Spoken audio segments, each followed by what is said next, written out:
Hi there, it's Tessa, and I'm in my lovely little cottage, and that is what I'm going to talk to you about today. What is it like living in a British cottage, and what are the pros and cons? Is it as idyllic as it looks, let's say, in the movie The Holiday? Do you remember that one with Kate Winslet and Cameron Diaz where they changed lives?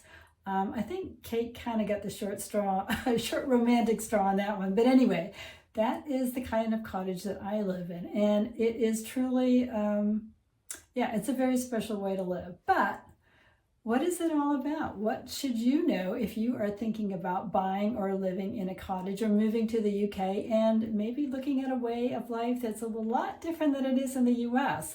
So when I first came back here, I took a dart, threw it at a map. Well, I had a little help. The Sunday Times Best Places to Live edition guided me, but I picked a flat in a brewery, a converted brewery, and that's where I lived for quite a few years when I first moved back. It was very nice. It was sort of a communal feel, which was new to me.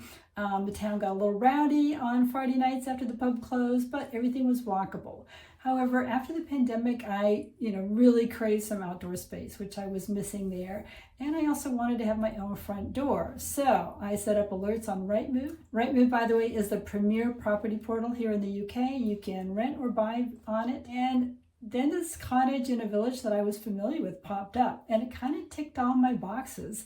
It had everything I was looking for. So a little garden, my own front door, nobody above or below me, a fireplace, it was really sweet in the pictures. But I was in the US visiting at the time, so I sent my friend over to have a look at it, and I signed up. I said, I'll take it without even looking at it. But when I came back and had a viewing, I fell in love. It was perfect for this Goldilocks. Not too big, I don't want a lot of cleaning, and not too small, just the right size for me. So I really enjoy living in a cottage. And what is a cottage anyway? Well, it's a little different. It's kind of a term that we throw around very loosely over here in the UK. In the US, cottage usually means like a beach cottage.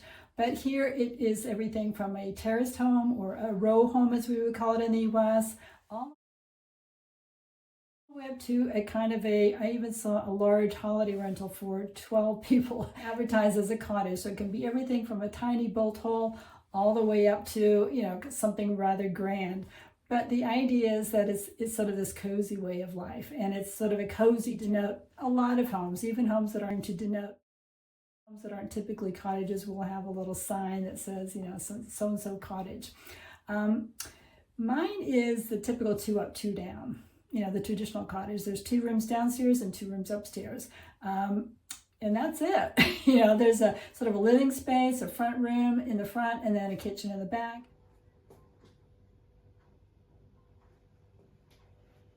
A lot of cottages would have additional storage space. I do have kind of like a pantry storage space in addition to that off the kitchen. And I have a little shed in my back garden. I was going to say garden. And that's it. And then upstairs you've got the 2 bedrooms. When people renovate these, they often try to squeeze a bathroom into one of those additional spaces because they just didn't have indoor bathrooms. But we do kind of like our bathrooms to be inside now. So we come up with a lot of creative ways of squeezing them in. My cousin did that. He retrofitted a little space at the ground floor of their cottage into a bathroom, and then he did it above a stairwell upstairs, which I thought was really ingenious. But anyway, we really like our cottages over here. Mine was built in 1840 out of local stone. It's about 680 square feet, which may seem small, but it's actually a decent size here because the average home here is less than 1,000 square feet. At one time, there would have been an outdoor privy, but I have my bathroom upstairs along with my bedrooms, which is kind of nice because, who wants to traipse down the stairway in the middle of the night? Not me. So what is the history of a cottage anyway? Well, the term comes from back in the Middle Ages, peasant farmers were known as cotters. And so their rural homes became known as cottages. They were often built out of stone, like mine was. They may have had thatched roofs. In fact, the majority of homes had thatched roofs right up until the late 1800s. They have a lot of unique features like beams, fireplaces, built-ins, cabinets, because there really wasn't a lot of storage. So they would have built-in cabinets to keep their stuff. It's not uncommon to have what's called a dresser to store all of your bits and pieces in the kitchen. Pitched roofs are also another feature of most cottages, and also they usually have a little small front porch. I have just a little bit of a one over mine, right above the rose bushes. So yeah, that is a little bit of the history of the cottage. And what about the pros and cons though? Obviously, nothing is perfect, although they look very pretty. There certainly are some cons, and that's usually due to their age. If your cottage is as old as mine, like I said, it was built in 1840, so it's almost 200 years old. They're not very energy efficient. They can be cold and damp, especially in the winter. And because we have a cold, damp climate anyway, yeah, so they're not built really with insulation. They are very thick stone walls, so they retain the cold. That takes them a long time to heat up, which would be awesome if you're in a sort of a hot climate. But here, yeah, that is a downside. They take a long time to warm up. Technically, they would take a long time to cool down, but we don't ever seem to get hot enough for that to happen. They can be drafty. I can be sitting in my living room with a nice roaring fire going, and all of a sudden I hear this wind whistling around, and I have all new windows in my cottage. So they just have a lot of nooks and crannies and places where things can kind of flow through, if you know what I mean. And they can be very damp. I finally broke down and bought a dehumidifier for upstairs because I was tired of my clothes and my bedding feeling cold and damp all the time.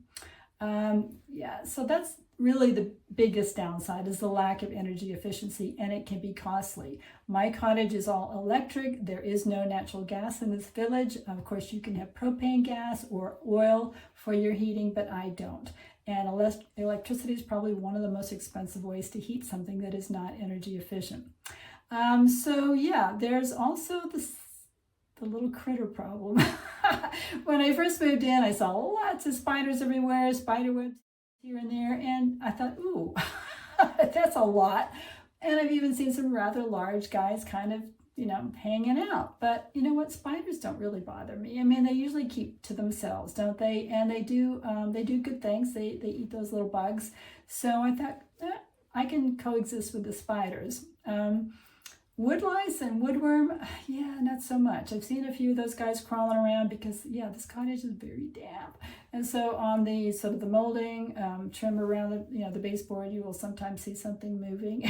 And you'll go, whoops, gotta get out of here, kick you out, buddy. But the one that really bugs me is I came home one day and I just happened to look and I said, what the heck is that? It's a slime trail. And it turns out the slugs like living here as much, if not more, than I do. So I have slug roommates. And I swear they come in and party. I think they even throw raves when I go out of town. I know they do.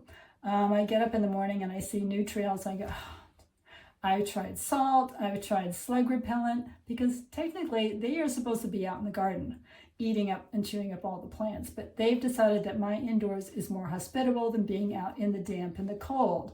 So I don't know what to do about them, but yeah, that is one of the downsides to living in a cottage in the country, especially. But yeah, so that is kind of a downside. The energy efficiency, lack of, and the critters can be and a little expensive to heat and to maintain. And also, let's face it, when a building is this old, you've got to pay to upgrade the electrical system.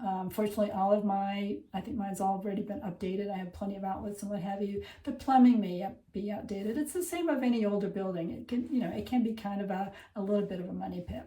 But what about the pros? Well, of course, charm, right? Personality. I mean, come on. They are very sweet. I think I look around mine and I go, you're just so darn cute.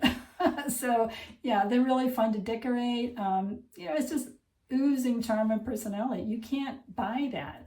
A lot of places try to emulate it with, you just can't. There's just something unique about it. You have these really deep windowsills, so you can put nice stuff on them, and you can even make a window seat out of it. Yeah, they're very cozy. Even when the wind is whistling around, they're very cozy, especially when you've got that wood-burning fireplace going. they usually have large kitchens. I mean, I've got enough room in mine for a dining room table. So yeah, they're usually good size, and that way you have not as many rooms, but the ones you do have are pretty decent size. They're also soundproof. You know, I've got neighbors on either side of me. I never hear them unless they're like drilling or making some really, extreme noise. I don't even know I have neighbors. So all of that stone works out to be very good soundproofing. And it means I feel like I can crank my music up. I'm not going to bother anybody. They've got lots of built-ins. Like I said, they just ooze charm and personality. I would have loved to be here, well, maybe not with the outdoor privilege, but I would have loved to be here back in the day when they were being built, and see what life was like during that Victorian period. It would have been really cool. So I'm off to have a G&T in my garden, hopefully if the sun keeps shining, but I hope that this was kind of fun for you to watch and discover a little bit more about cottages. If you live in one and you've got any thoughts, please put them below. I will see you on the next video. Thank you so much for watching, and look forward to some more property kind of videos. That's always been a big love of mine. So take care of yourself in the meantime. See you soon. Bye for now.